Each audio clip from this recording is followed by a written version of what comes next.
একটি ছোট গ্রামে থাকত রাফি নামে এক ছেলে। সে খুব সৎ ও পরিশ্রমী। প্রতিদিন স্কুল শেষে সে মায়ের কাজে সাহায্য করত। একদিন স্কুল থেকে ফেরার পথে রাফি রাস্তার পাশে একটি সুন্দর চকচকে মানি ব্যাগ পেল। ভিতরে অনেক টাকা আর একজনের পরিচয়পত্র ছিল।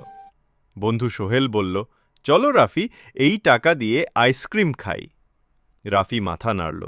না সোহেল, এটা আমাদের নয়, মালিক নিশ্চয়ই চিন্তায় আছে। রাফি মানিব্যাগটি নিয়ে থানায় গেল এবং পুলিশ কাকুকে দিয়ে দিল। কিছুক্ষণ পর এক বৃদ্ধ লোক সেখানে এলেন। তিনি গ্রামের পোস্টমাস্টার। তিনি কৃতজ্ঞ হয়ে বললেন, বাবা, আমি ভাবছিলাম মানিব্যাগটা হারিয়ে গেছে।